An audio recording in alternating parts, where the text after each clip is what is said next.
আর ভাইরা বন্ধুরা, হযরত মরিয়ম আলাইহিস সালাম সন্তান হযরত ঈসা আলাইহিস সালামকে নিয়ে মানুষের বসতি ছেড়ে এক অরণ্য জঙ্গলে ছোট্ট কুটির ছোট্ট একটি ঘরে বসবাস করতে লাগলেন। ভাইরা আমার, একটু খেয়াল করে মনোযোগ দিয়ে শুনো। এত ইজ্জত, এত সম্মান, এত মায়া আল্লাহ যে মানুষটাকে করলেন, তার মৃত্যুটা কেমন করে হলো? রিজিকের অন্বেষণে বের হও, ফলমূল পাওয়া যায় কিনা জঙ্গলে তালাশ করো। আল্লাহ পাক বলেন, ফাইদা কুদিয়াতিস সালাতু ফান্তাশিরু ফিল আরদ ওয়াবতাগু মিন ফাদলিল্লাহ। আল্লাহ পাক বলেন, আমি আল্লাহর হুকুম আদায় করেছো, নামাজ পড়েছো, মসজিদে আমার জিকির করেছো, এইবার রিজিকের তালাশে বের হয়ে যাও। দুনিয়ায় রিজিকের তালাশে বের হয়ে যাও। রিজিকটা হলো আমি আল্লাহর অনুগ্রহ, এটা আমি আল্লাহর অনুগ্রহ। আল্লাহ পাকের নির্দেশ মানার নাম হলো ইবাদত। অতএব মসজিদে আল্লাহর বিধান, আল্লাহর হুকুম নামাজ আদায় করার পর কোনো মানুষ যদি মসজিদ থেকে বের হয় দোকানদারি করতে যায়, সে যদি তার চাকরির টেবিলে বসতে যায়, সে যদি জমি চাষাবাদ করতে যায়, আল্লাহর হুকুম মানলো। আল্লাহর হুকুম মানার নাম হলো ইবাদত। ফরজ নামাজ ঠিক রাখার পর কোনো যুবক দুনিয়ার কোনো কাজ যখন করে, ওই দুনিয়াবি কাজটা আল্লাহ পাক রব্বুল আলামিন ইবাদত বানায় দেয়। আল্লাহ পাক রব্বুল আলামিন তার গোলামিতে শামিল করে নেই।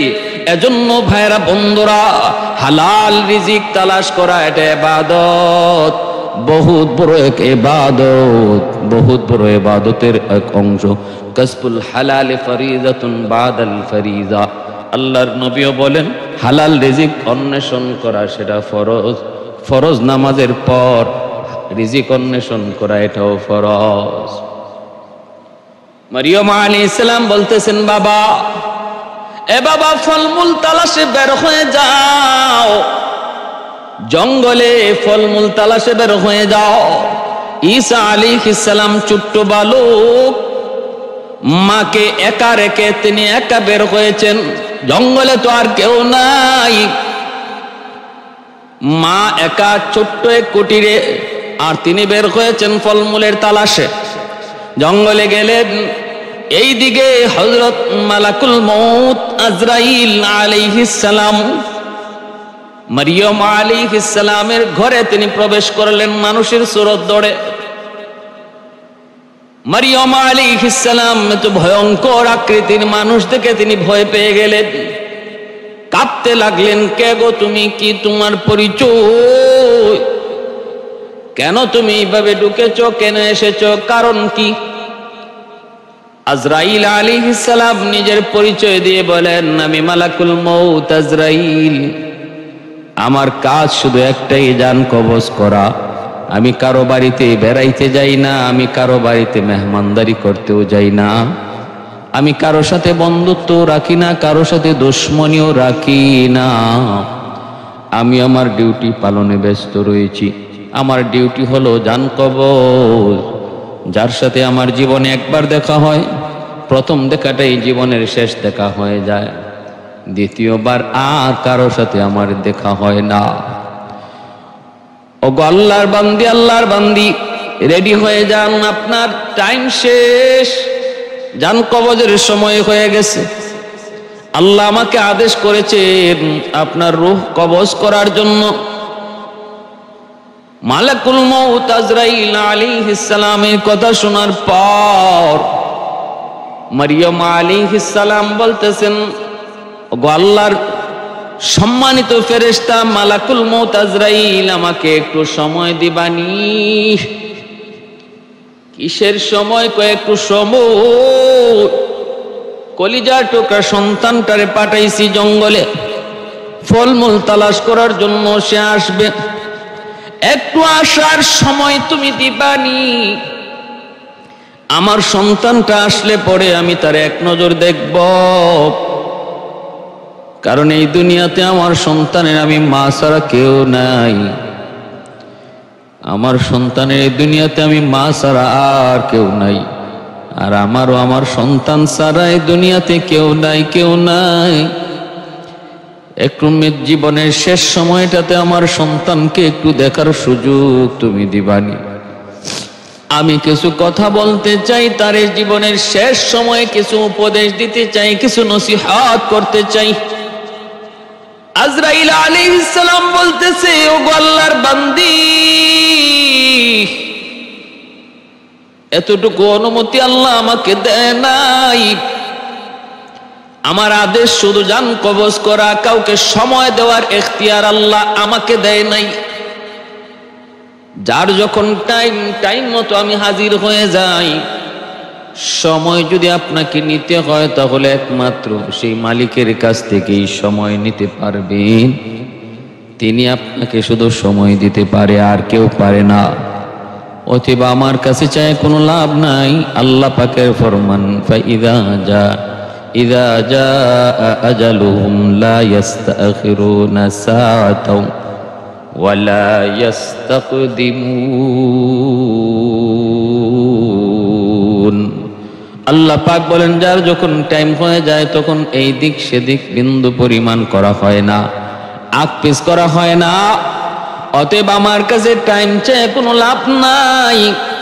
আপনি যদি আল্লাহর কাছ থেকে চেয়ে সময় নিতে পারেন, আমার কোনো অসুবিধা নাই। তবে আমার সময় দেওয়ার কোনো শক্তি নাই, সাহস নাই। মরিয়ম আলাইহিস সালাম তখন বলতেছেন, ভাই আজরাইল শোনো, আমি মৃত্যুর ভয়ে সময় চাই না। আমি আল্লাহ পাকের আদেশের অমান্য করি না, অবাধ্য হই না। আমি শুধু সময় চাইতেছি, আমার সন্তানকে জীবনের শেষ সময় কিছু আদেশ করব, কিছু নিষেধ করব, কিছু উপদেশ দিব, কিছু নসিহত করব। আমার বড় দুঃখ, আমার অন্তিম সময়টাতে আমি আমার সন্তানকে কিছু বলে যেতে পারলাম না। এজন্য আমি দুঃখ করি, মরণের ভয়ে কান্দি না। আমার চোখ থেকে মরণের ভয়ে পানি আসে না, কারণ মুমিন মরণকে ভয় পায় না। মুমিনের জন্য মরণ হলো আল্লাহর পক্ষ থেকে উপহার। তোহফাতুল মুমিন আল মউত। আমার নবী মায়ের নবী বলেন, মুমিনের জন্য মরণ হলো তোহফা, মুমিনের জন্য মরণ হলো উপহার, মুমিনের জন্য মরণ হলো হাদিয়া।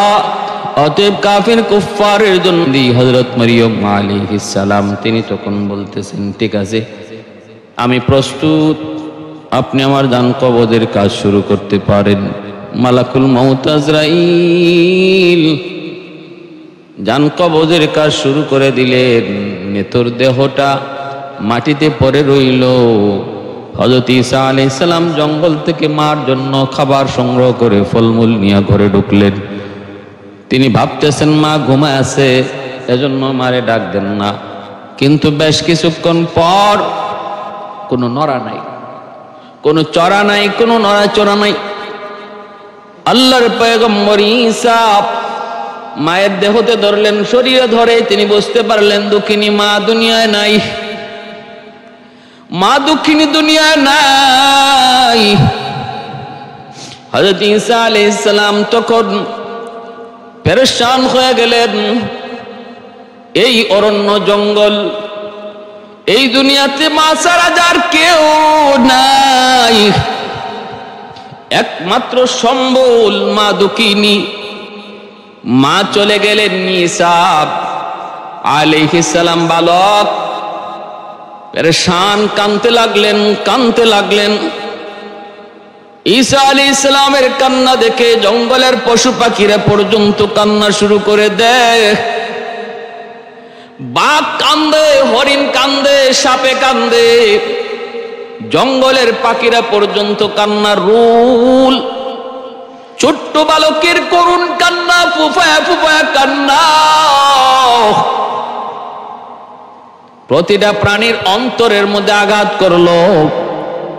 ঈসা আলাইহিস সালাম কান্দেন আর বলেন, মালিক, আমি এখন কার সাথে ঘুমাবো, কার কুলে ঘুমাবো, কে আমারে খাওয়াবে, কে গোসল করাবে? ওই যে দেখেন মালিক, সূর্য লাল হয়ে গেছে, কিছুক্ষণ পরে সূর্য ডুবে যাবে। অন্ধকার নেমে আসবে। এই দুনিয়াতে আমার কোনো ভাই নাই, কোনো বোন নাই, আমার বাবা নাই। আল্লাহ তুমি আমাকে বাবা ছাড়া জন্ম দিয়েছো, একমাত্র ঠিকানা আমার মা। এই অন্ধকারে আমি কার কোলে ঘুমাবো, কার গলায় জড়িয়ে ধরে আমি ঘুমাবো? এই বলে আল্লাহর পয়গম্বর হযরত ঈসা আলাইহিস সালাম কান্দেন। এই ফুফায় ফুফায় কান্নায় পশু পাখিরা পর্যন্ত কান্না করে। ভাইরা, এই দুনিয়াতে যার মা মারা গেছে সে জানে মা হারানোর ব্যথা কত কষ্টের।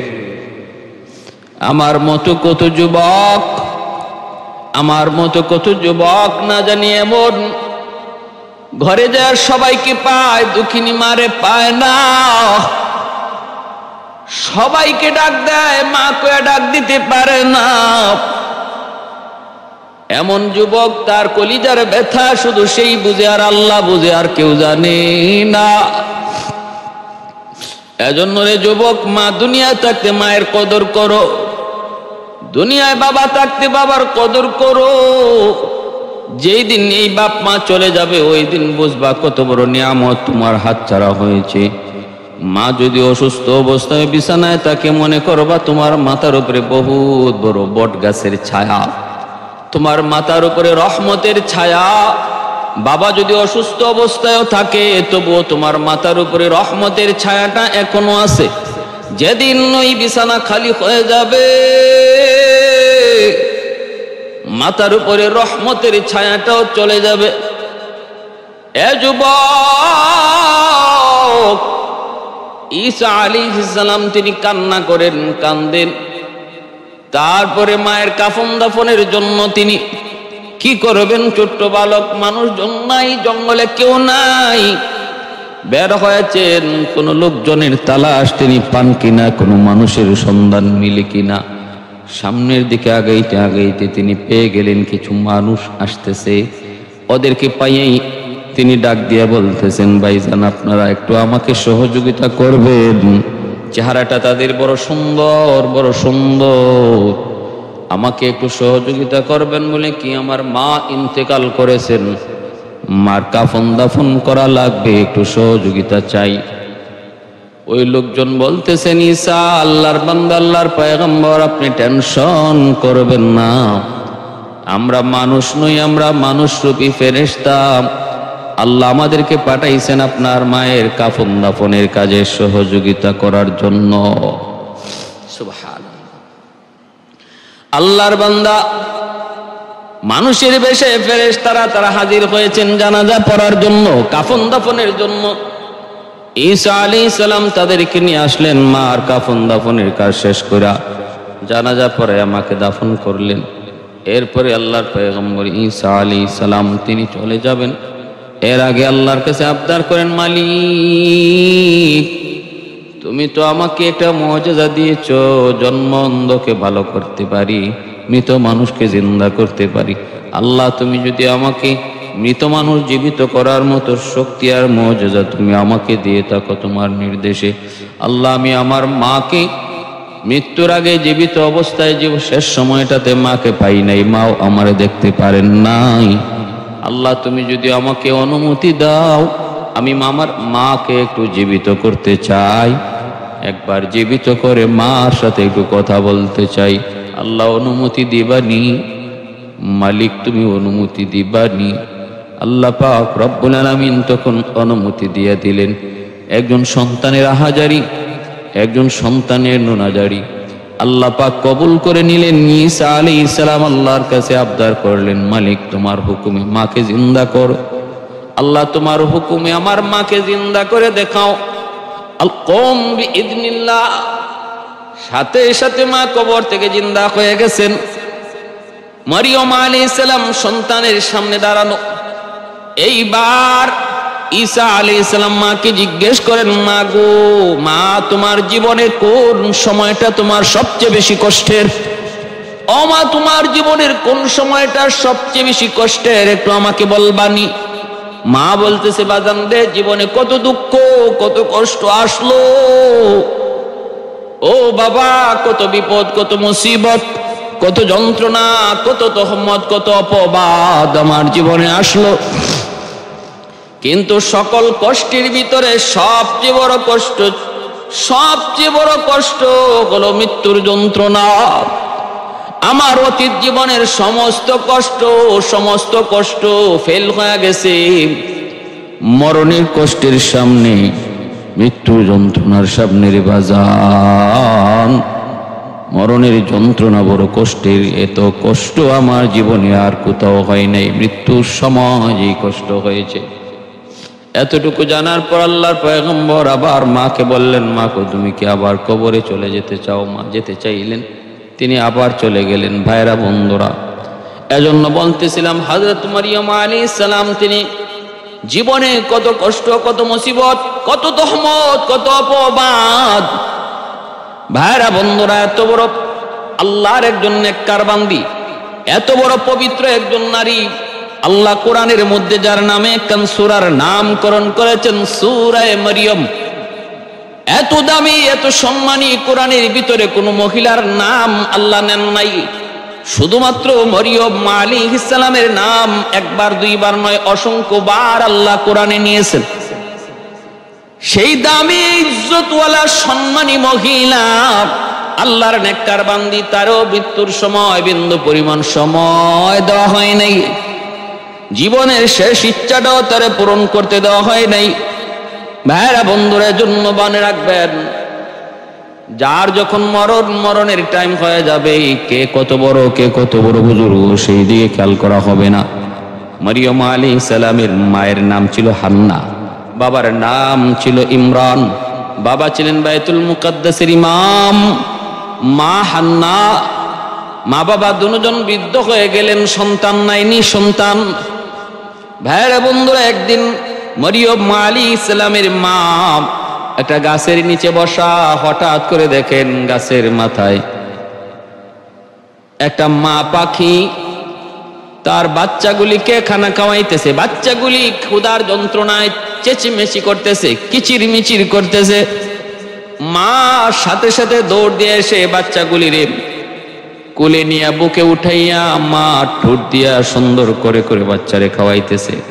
দেখেন পাখির মা কত সুন্দর করে বাচ্চাগুলিরে খাওয়ায়, কত আদর করে। বাচ্চাগুলি ঠোঁট এইভাবে হাঁ করে রাখে, আর দেখিনি মা আদর করে করে খাওয়ায়।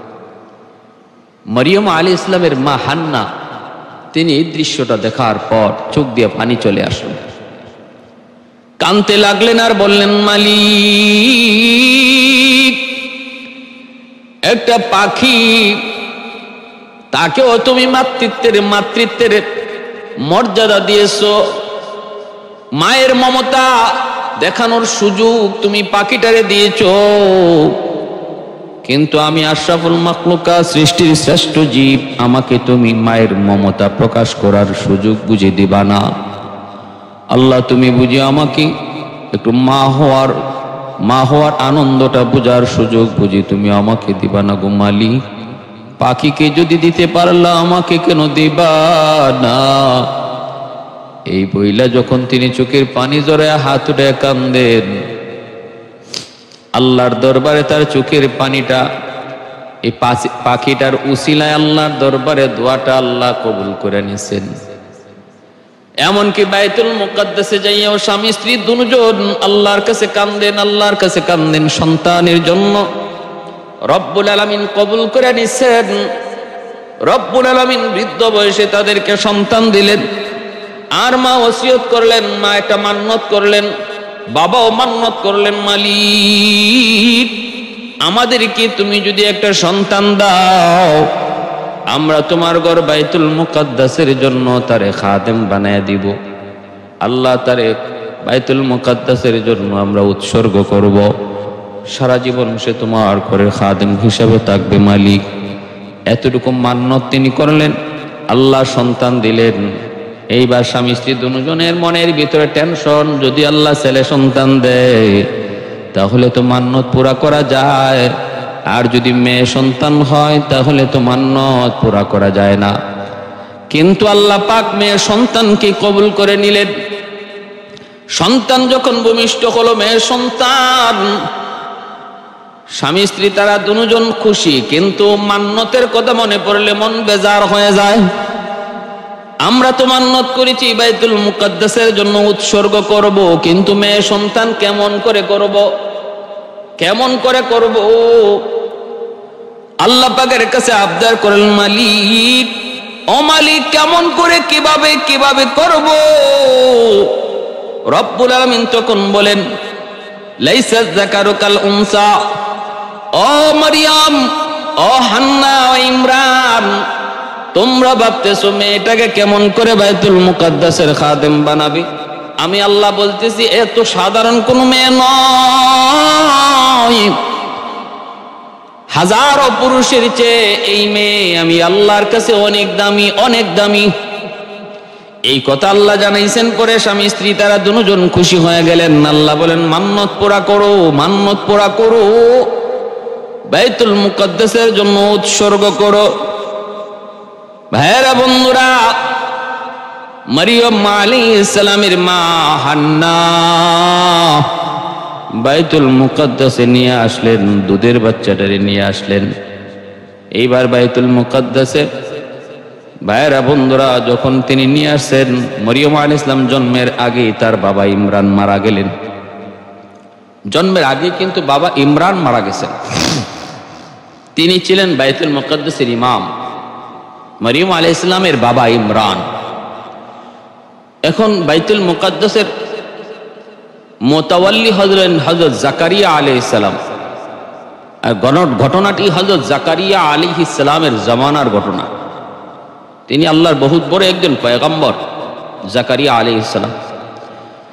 বাইতুল মুকাদ্দাসে মান্নত অনুযায়ী মেয়ে সন্তান মরিয়মকে নিয়ে আসলেন। মা আল্লাহ যখন জানাইলেন এই মেয়ে সাধারণ কোনো মেয়ে নয়, মা খুশি হয়ে নাম রাখলেন মরিয়ম। আর আল্লাহর কাছে যাবতীয় শয়তানের শয়তানি থেকে তার ব্যাপারে আল্লাহর কাছে তিনি আশ্রয় চাইলেন। মা এইবার এই ছোট্ট বাচ্চা মরিয়মের তত্ত্বাবধান কারা করবে, কে করবে, এ নিয়ে একরকম মতভেদ হয়ে গেল। জাকারিয়া আলাইহিস সালাম ছিলেন মরিয়ম আলাইহিস সালামের খালু। মরিয়ম আলাইহিস সালামের আপন খালু ছিলেন জাকারিয়া আলাইহিস সালাম। তিনি বাইতুল মুকাদ্দাসের মুতাওয়াল্লি। তখন মুতাওয়াল্লি আরো কয়েকজন ছিলেন। সাবেক ইমাম, সম্মানিত ইমাম ছিলেন মরিয়ম আলাইহিস সালামের বাবা ইমরান। এই ইমাম সাহেবের মেয়ে ওনার তত্ত্বাবধান করবে, ওনার দেখশন করবে। এটা অনেক সৌভাগ্যের বিষয়, অনেক বড় গৌরবের বিষয়, অনেক বড় নেকির বিষয়। এটা ভেবে প্রত্যেকেই এই দায়িত্বটা নিতে চাইলেন। মরিয়ম আলাইহিস সালামের তত্ত্বাবধায়ক সবাই হতে চাইলেন, গার্ডিয়ান সবাই হতে চাইলেন। জাকারিয়া আলাইহিস সালাম বলতেছেন, আমি বেশি হকদার, কারণ আমি তার খালু, আমার ঘরে তার আপন খালা, আমার বিবি তার আপন খালা, অতএব আমি বেশি হকদার। আরেকজন বলতেছে, না, আমিও এই মহা দায়িত্ব, গুরু দায়িত্ব আমিও ছাড়া করব না, আমার মন চায় আমি এই দায়িত্ব নিব। শেষ পর্যন্ত লটারি দেওয়া হলো। শেষ পর্যন্ত কি দেওয়া হলো? লটারি দেওয়া হলো। কে এই ছোট্ট শিশু মরিয়মের দেখশন করবে? লটারিটা কেমন করে হলো? লৌহ কলম, লৌহ কলম। কলমটা হলো লোহার কলম।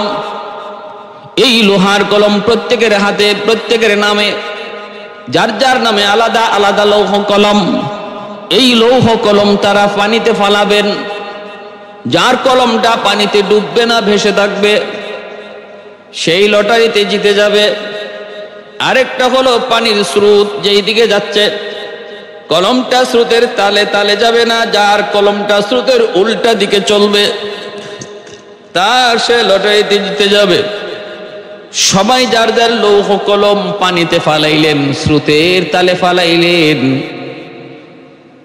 সবারটাই ডুবে গেল, স্রোতের তালে তালে চলল। একমাত্র হযরত জাকারিয়া আলাইহিস সালামের লৌহ কলম পানিতে ডুবলো না, স্রোতের তালে তালে চললো না, বরং স্রোতের উল্টা দিকে চলতে লাগলো। এটা আল্লাহ পাকের কুদরত, আল্লাহ পাকের শক্তি। আল্লাহ চাইলে সব পারেন, আল্লাহ পাক চাইলে সব পারেন। আল্লাহ পাকের শক্তির নিদর্শন। কাদের কুদরত দারি হরচে খাহি আকুনি কাদের কুদরত দারি হরচে খাহি আকুনি মুর্দা রাজা হাম তো বখশি জিন্দা রাবে জাকুনি মুর্দা রাজা হাম তো বখশি জিন্দা রাবে জাকুনি কাদের কুদরত দারি বরকামাল আনতা রাব্বি আনতা হাসবি যুল জালাল। মরিয়ম আলাইহিস সালামের দেখশন মরিয়ম আলাইহিস সালামের কফিল নিযুক্ত হলেন জাকারিয়া আলাইহিস সালাম। লটারির মাধ্যমে জাকারিয়া আলাইহিস সালাম তিনি কফিল নিযুক্ত হলেন। এইবার কোনো বাধা নাই, কোনো আপত্তি নাই, কোনো প্রতিবাদ নাই। ভাইরা বন্ধুরা, জাকারিয়া আলাইহিস সালাম তিনি মরিয়ম আলাইহিস সালামের খাওয়া দাওয়ার ব্যবস্থা করেন। একান্ত প্রয়োজনে তিনি যদি কোথাও যেতে চান, যেই ঘরে বাইতুল মুকাদ্দাসের ভিতরে যেই রুমটাতে মরিয়ম আলাইহিস সালাম আছেন, ওই রুমের বাহির দিক দিয়া তালা দিয়া তিনি বাহিরে কোথাও চলে যাইতেন। আবার তিনি যখন আসতেন তালা খুলে দিতেন। এইভাবেই দিন যায় রাত যায়। মরিয়ম আলাইহিস সালামের খানার জন্য, দুধের জন্য একজন ধাত্রীও তিনি নিযুক্ত করলেন। ভাইয়েরা বন্ধুরা, এইভাবে আল্লাহর বান্দি দিন দিন আস্তে আস্তে বড় হইতেছেন। আল্লাহর ঘরের মুছামুছি করেন, আল্লাহর ঘরের পরিষ্কার পরিচ্ছন্নতা করেন। খাদেমা হিসেবে তিনি আল্লাহর ঘরের জন্য নিযুক্ত আছেন। এইভাবেই তিনি আস্তে আস্তে বড় হতে লাগলেন। ভাইয়েরা বন্ধুরা, একদিন জাকারিয়া আলাইহিস সালাম ঘরের ভিতরে ঢুকলেন, তালা খুলে তিনি ভিতরে ঢুইকা দেখেন মরিয়ম আলাইহিস সালামের সামনে বেমৌসুমি ফল। কি দেখলেন? বেমৌসুমি ফল। এই বেমৌসুমি ফল দেখা মাত্রই হযরত জাকারিয়া আলাইহিস সালাম তিনি জিজ্ঞেস করলেন, মরিয়ম, ব্যাপার কি? এই ফলের তো এখন কোনো মৌসুম নয়, এই বেমৌসুমি ফল কেমন করে তোমার সামনে? কে দিল? কেমন করে আসলো? তিনি পরিষ্কার জানিয়ে দিলেন, আমার আল্লাহর পক্ষ থেকে। আল্লাহর পক্ষ থেকে। হযরত জাকারিয়া আলাইহিস সালাম এবার আল্লাহর কাছে আবদার করেন, মালিক, বৃদ্ধ হয়ে গেছি, সন্তান নাই। জাকারিয়া আলাইহিস সালামেরও সন্তান নাই, অথচ তারা দুজন বৃদ্ধ, স্বামী স্ত্রী বৃদ্ধ। আল্লাহ বৃদ্ধ বয়সের সন্তান কেমন করে হয়? কারণ বৃদ্ধ বয়স সন্তান জন্ম দেওয়ার সিজন না। কিন্তু মালিক, তুমি তো সিজন ছাড়া ফল দিতে পারো, সিজন ছাড়াও ফসল দিতে পারো, নিজের চোখে প্রমাণ। আল্লাহ, তুমি যদি মরিয়মের কাছে সিজন ছাড়া বেমৌসুমি ফল দিতে পারো, আমি জাকারিয়াকেও তুমি বেমৌসুমে সিজন ছাড়া সন্তান দিতে পারো, এই ক্ষমতা আল্লাহ তোমার আছে। আল্লাহ পাক তার এই আবদারটা, কথাটা বড় পছন্দ করলেন। আল্লাহর বড় মায়া লাগলো। রব্বুল আলামিন তখন হযরত জাকারিয়া আলাইহিস সালামকেও জানিয়ে দিতেছেন, জাকারিয়া, নেও, তোমার জন্য আমি আল্লাহ সন্তান কবুল করে নিলাম। ইদিন আদা রাব্বাহু নিদাআন খাফিয়া ক্বালা রাব্বি ইন্নী ওয়াহানাল আযমু মিন্নী ওয়াশতাআলার রাসু শাইবা ওয়ালাম আকুম বিদুআইকা রাব্বি শাকিয়্যা ওয়া ইন্নী খিফতুল মাওয়ালিয়া মিন ওয়ারাই ওয়া কানাত ইমরাআতি আকিরান ফাহাবলি মিন লাদুনকা ওয়ালিয়্যা ইয়ারিসুনি ওয়া ইয়ারিসু মিন আলি ইয়াকুব ওয়াজআলহু রাব্বি রাদিয়্যা। ইয়া জাকারিয়া ইন্না নুবাশশিরুকা বিগুলামিন ইসমুহু ইয়াহইয়া লাম নাজআল লাহু মিন ক্বাবলু সামিয়্যা। আল্লাহ বলে, জাকারিয়া, তুমি সুসংবাদ গ্রহণ করো, একজন সন্তানের যার নাম হবে ইয়াহইয়া। ইতিপূর্বে তার মতো এত সুন্দর নাম আর কেউ নাকে নাই। قال رب أنى يكون لي غلام وكانت امرأتي عاقرا وقد بلغت من الكبر عتيا। ভাইরা বন্ধুরা, আল্লাহ পাক জাকারিয়া আলাইহিস সালামকে সন্তান দিলেন। সেই সন্তানের নাম হযরত ইয়াহইয়া আলাইহিস সালাম। জাকারিয়া আলাইহিস সালাম তিনি তো বাইতুল মুকদ্দাসের মুতাওয়াল্লি, মরিয়ম আলাইহিস সালামের দেখশন করেন, ওনার তত্ত্বাবধান, ওনার কফিল। ইতিকাফে পর্দার আড়ালে মরিয়ম আলাইহিস সালাম বাইতুল মুকদ্দাসে আল্লাহ জিবরাইলকে পাঠিয়ে দিলেন, জিবরিল মরিয়মের কাছে যাও। তিনি তো মানুষের সুরত ধরে যখনই ঢুকে গেলেন, মরিয়ম আলাইহিস সালাম ভয় পেয়ে গেলেন, কাঁপতে লাগলো শরীর। জিবরাইল আলাইহিস সালাম সামনের দিকে আগান, মরিয়ম আলাইহিস সালাম তিনি তো ভয়ে কাঁপতেছেন। আল্লাহ বলেন, ফাআরসালনা ইলাইহা রূহানা ফাতামাসসালা লাহা বাশারান সাবিয়্যা। আমি আমার জিবরাইলকে মানুষের সুরত ধরে মরিয়মের কাছে পাঠাইলাম। ক্বালাত ইন্নী আউযু বিররহমান। তিনি বলেন, আল্লাহ তোমার কাছে আমি আশ্রয় চাই, মিনকা ইন কুনতা তাকিয়া। তিনি আল্লাহর কাছে আশ্রয় চাইতেছেন আর বলতেছেন, কে গো তুমি কে? তোমার থেকে আমি আল্লাহর কাছে আশ্রয় চাই, তুমি আল্লাহকে ভয় করো, আল্লাহকে ভয় করো। ক্বালা ইন্নামা আনা রাসূলু রাব্বিক। মরিয়ম আলাইহিস সালামকে জিবরাইল আলাইহিস সালাম বলেন, আমি আল্লাহর পক্ষ থেকে ফেরেশতা জিবরাইল, অতএব আপনি ভয় পাবেন না, আমি এসেছি লি আহাবালাকে গোলামান জাকিয়া। আমি আপনাকে একটা পবিত্র সন্তানের সুসংবাদ দিতে এসেছি, একটা পবিত্র সন্তান দিতে এসেছি। ক্বালাত আন্না ইয়াকুনু লি গুলাম। মরিয়ম আলাইহিস সালাম বলেন, এটা কি কোন আপনি, এটা কি কোন? আরে আমার আমি আবার সন্তান প্রসব করব কেমন করে, আমাকে সন্তান দিবেন কেমন করে? ওয়ালাম ইয়ামসাসনি বাশার। কোন পুরুষ আমাকে আজও পর্যন্ত ছুঁয়ে নাই, আজও পর্যন্ত আমাকে ছুঁয়ে দেখে নাই, স্পর্শ করে নাই। ওয়ালাম আকু বাগিয়া। আর আমি খারাপ মহিলাও নই, চরিত্রহীন নই। ক্বালা কাযালিকা। জিবরাইল আলাইহিস সালাম বললেন, এমনিই হবে। কোন পুরুষ আপনাকে স্পর্শ করে নাই, এরপরও কেমনে হবে? কয় এমনে হবে। আল্লাহর পয়গম্বর, আল্লাহ পাকের নূরের ফেরেশতা জিবরাইল বলেন, এমনি হবে। কাযালিক ক্বালা রাব্বুকা হুয়া আলাইয়া হাইয়ুন ওয়া লিনাজআলাহু আয়াতাল লিন-নাস ওয়া রাহমাতাম মিন্না ওয়া কানা আমরাম মাকদিয়া। এটা আমার আল্লাহর ফয়সালা, এটা আল্লাহর ফয়সালা। এটা একটা মানুষের জন্য নিদর্শন হিসাবে আল্লাহ বানায় রাখবে। এই বিষয়টাকে আল্লাহ মানুষের জন্য একটা নিদর্শন বানায় রাখবে যে আল্লাহ সব পারে। যে আল্লাহ মা বাবার মাধ্যমে সন্তান দিতে পারে, ওই আল্লাহ বাপ মা ছাড়াও সন্তান দিতে পারে। যে আল্লাহ বাবার মাধ্যমে সন্তান দিতে পারে, ওই আল্লাহ বাপ ছাড়াও সন্তান দিতে পারে। এর নিদর্শন আল্লাহ এই মানুষের জন্য একটা তৈরি করে রাখবে। ফাহামালাতহু ফান্তাবাযাত বিহি মাকানান কাসিয়া। জিবরাইল আলাইহিস সালাম আস্তে করে একটা ফু দিলেন।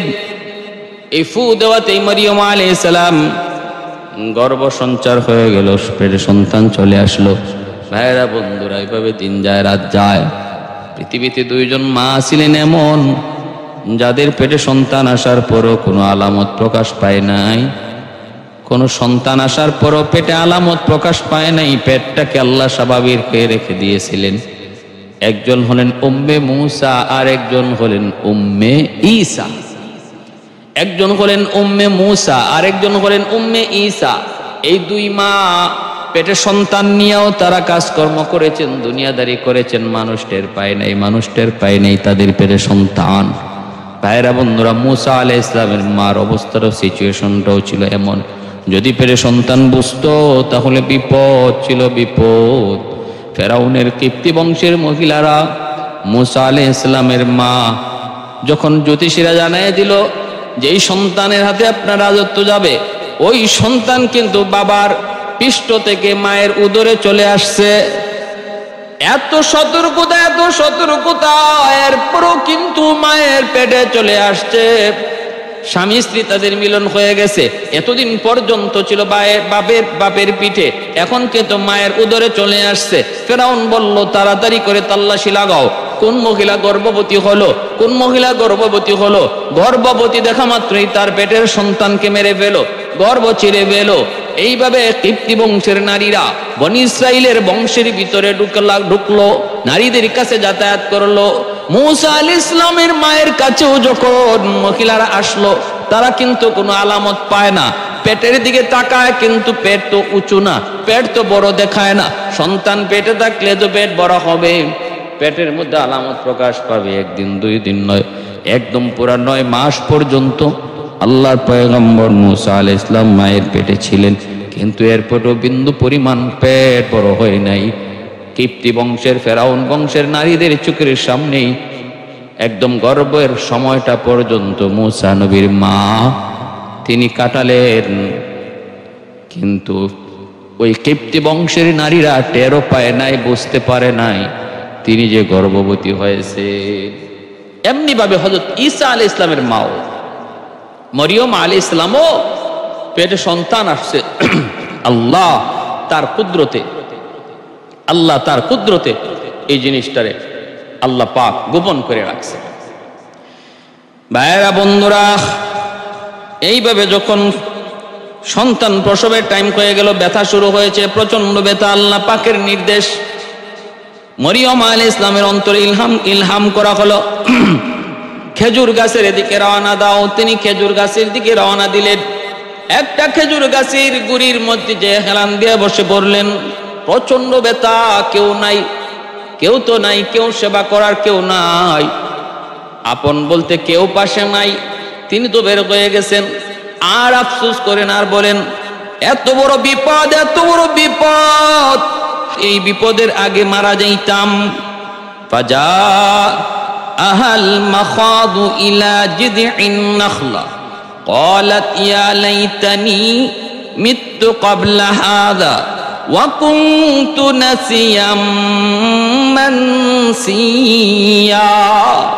হায় যদি আমি এর আগে মৃত্যুবরণ করতাম, অথবা যদি আমি অদৃশ্য হয়ে যেতাম, হায় রে কত ভালো ছিল। মরিয়ম আলাইহিস সালাম চিন্তায় চিন্তিত, একদিকে প্রচন্ড প্রসবের বেদনা, অন্যদিকে হলো সন্তান ভূমিষ্ঠ হওয়ার পর আমি মানুষের কাছে জবাব দিব কি? মানুষের কাছে জবাব দিব কি? সন্তান কেমন করে আসলো, কোত্থেকে আসলো, কত প্রশ্ন। হায় আমি বিপদের আগে যদি মরে যাইতাম, কতই না ভালো ছিল। ভাইরা বন্ধুরা, আল্লাহ পাক রব্বুল আলামিন মরিয়ম আলাইহিস সালামের কাছে জিবরাইল আমিনকে পাঠাইলেন। জিবরাইল আমিন এসে সান্ত্বনার বাণী দিলেন। আওয়াজটা বুঝেই মরিয়ম আলাইহিস সালাম তিনি বুঝে ফেললেন, ইনি সেই মানুষ, ইনি সেই ফেরেশতা যিনি তার কাছে আগেও একবার এসেছিলেন।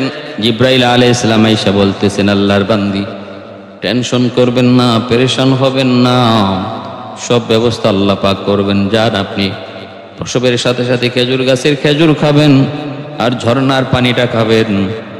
খেজুর গাছটাকে আল্লাহ পাকের কুদরতে নোয়া দেওয়া হলো। আল্লাহ বান্দি মরিয়ম আলাইহিস সালাম তিনি খেজুরের পাকা পাকা খেজুর বসে বসে তিনি খেজুরটা খাইলেন।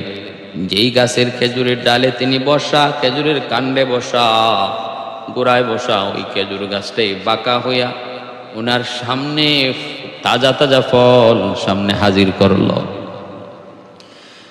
সাথে সাথে শরীরের মধ্যে রক্ত শূন্যতা পূরণ হয়ে গেল।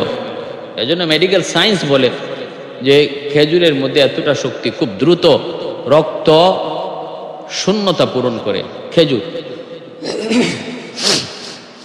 ভাইরা বন্ধুরা, এরপরে মরিয়ম আলাইহিস সালাম তিনি তো হযরত ঈসা আলাইহিস সালামকে সঙ্গে নিয়ে চলবেন, আর ভয় পাইতেছেন।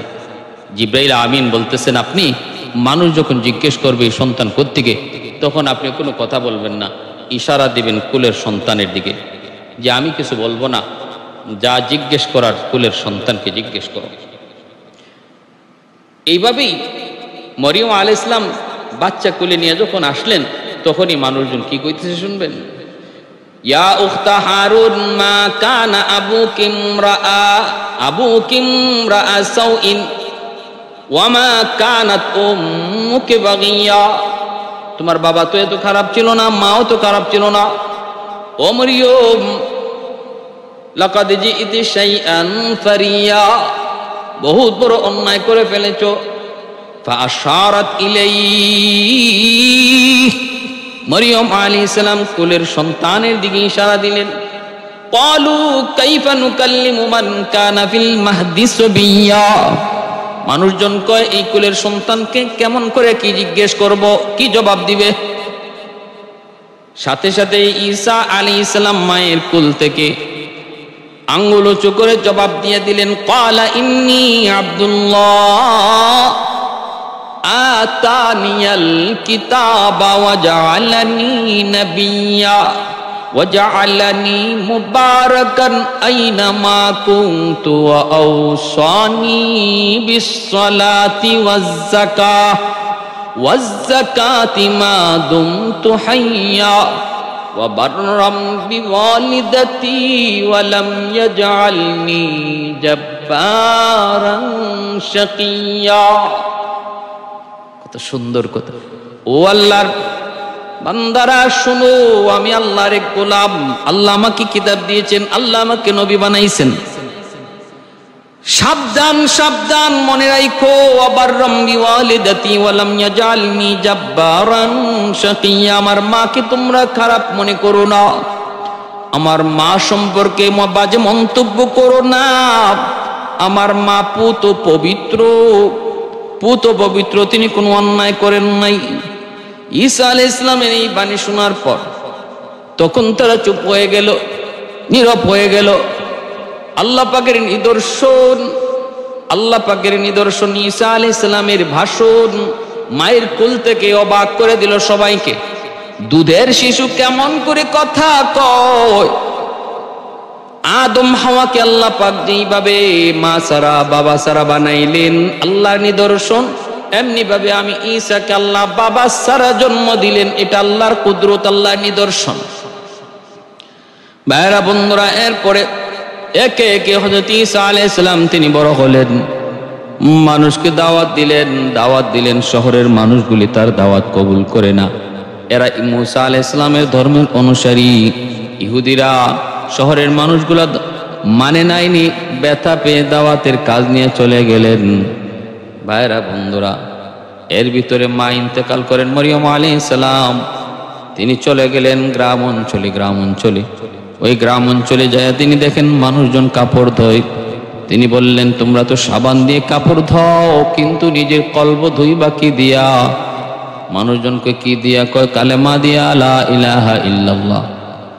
কিছু মানুষ কালেমা পড়ল, গেলেন তিনি নদীর কিনারায়, ওই মাছ জেলেদের কাছে তারা বলতেছে, আমরা কালেমা পড়বো, মুসলমান হব, কিন্তু তুমি যে আল্লাহর নবী, প্রমাণ কি? তিনি বলেন, মাটি দ্বারা আমি পাখি বানাবো, ফু দিব, পাখি উড়ে যাবে।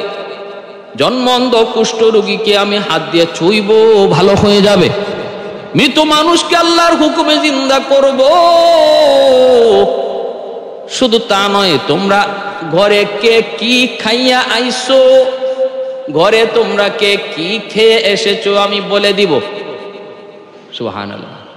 ওরা কয় কও কি তুমি? বলে হ্যাঁ। আসমান থেকে খানা আনতে পারবা? কই পারবো ইনশাআল্লাহ, তোমরা যদি ঈমান আনো। বলে হ্যাঁ আমরা ঈমান আনবো। খানচা ভরা খানা আকাশ থেকে আল্লাহ নাজিল করলেন, ভাজা একটা বিরাট বড় মাছ, খানচা ভরা বিরাট বড় মাছ সামনে হাজির। এইবার দেখা যায় ওই ইহুদিরা খানা খায় না, কয় না, মনে হয় এটা জাদু। তিনি বললেন, তোমরা দেখছো, তোমাদের চোখের সামনে আমি আল্লাহর কাছে আবদার করলাম, তা জাদু বলতেছো বলে মনে হয় জাদু, খাওয়া যাবে না। তবে তুমি যদি মাছটারে আবার জিন্দা করতে পারো, তাহলে আমরা বুঝবো এটা জাদু নয়, আল্লাহর কুদরত, আল্লাহর কুদরত। তিনি বললেন, আমি জিন্দা করতে পারি, কিন্তু যদি কোনো অঘটন ঘটে যায় এজন্য আমি দায়ী না। কয় না, কোনো সমস্যা নাই। তিনি আল্লাহর কাছে আবার আবদার করলেন, মালিক মাছটারে জিন্দা করে দাও। মুহূর্তের ভিতরে মাছটা, বিশাল বড় মাছ জিন্দা হয়ে গেল। এমন এক লাফ দিল, বনি ইসরাইলের ওই ইহুদিরা যারা কাছে ছিল, ওদের ভিতরে 70 জন জায়গার মধ্যেই মাছের আঘাতে মরে গেল। অসংখ্য অগণিত এই ইহুদি তারা আহত হয়ে জমিনে পড়ে গেল। ভাইরা বন্ধুরা, ঈসা আলাইহিস সালাম এইবার বলতেছেন, আমি বললাম না অঘটন ঘটলে আমি দায়ী না, আমি দায়ী না। এইবার তারা ওনার উপরে ঈমান আনলো। 3 দিন পর্যন্ত আসমান থেকে খাঞ্চা ভরা খানা আল্লাহ পাঠাইলেন, ঈমান আনলো। ঈসা আলাইহিস সালাম এইবার বলতেছেন, দেখো এখন থেকে পবিত্র সাপ্তাহিক দিন হলো রবিবার দিন। ইহুদিদের কাছে সাপ্তাহিক পবিত্র দিন ছিল শনিবার দিন। ইনি যে দিন থেকে বললেন রবিবার দিন, ওই দিন থেকে ইহুদিদের সাথে ওনার দ্বন্দ্ব শুরু হয়ে গেল। ইহুদিরা কইতেছে, কয় কি রে, ঈসা তো দেখা যায় আমাদের নবী মুসার ধর্মটারে শেষ করে দিবে, শনিবার বাদ দিয়ে রবিবারকে পবিত্র দিন ঘোষণা করেছে। এরপরে আবার ঈসা আলাইহিস সালাম বলতেছে, আমার পরে একজন নবী আসবে যার নাম হবে আহমদ। এই ঘোষণা দেওয়ার পর ইহুদিরা আরো দ্বন্দ্ব বেজে গেল। ইহুদিরা কয়, তাহলে তো ঈসা আমাদের বাপ দাদার ধর্ম রাখবে না, ইহুদি ধর্ম রাখবে না, না ঈসাকে আমরা মানতে পারি না, ওরে খতম করে দাও, হত্যা করে ফেলো। ইহুদিরা চক্রান্ত করলো ঈসা আলাইহিস সালামকে হত্যা করে ফেলার জন্য। কিছু মানুষ, গ্রামের যে মানুষগুলো ওনার পক্ষ নিয়েছিল, এরা ছিল ওনার হাওয়ারিয়িন, ঘর ঘেরাও করে ফেললো ইহুদিরা হত্যা করার জন্য। একজন লোককে পাঠাইলো, নেতারে পাঠাইলো ঘরের ভিতরে দেখার জন্য। আর ওই অবস্থায় আল্লাহ পাক জিব্রাইল আমিনকে পাঠাইয়া ঘরের ছাদ ছিদ্র কইরা ঈসা আলাইহিস সালামকে চতুর্থ আকাশে উঠায় নিলেন। আর যেই নেতা ঘরের ভিতরে ঢুকছিল, সে ঘরে তালাশ করতে করতে দেরি হয়ে যাচ্ছে। বাহিরে যারা দাঁড়ানো, ওরা ভাবতেছে এত দেরি কেন, ভাই বের হয় না কেন। ঘরের ভিতরে ঢুকা মাত্রই দেখে ওদের নেতা নাই, ঈসা আলাইহিস সালাম তিনি আছে, দাঁড়ায় আছে। ঘটনা কি? ঘটনা আল্লাহ পাক ওই নেতার সুরত ঈসা আলাইহিস সালামের সুরত বানায় দিছে।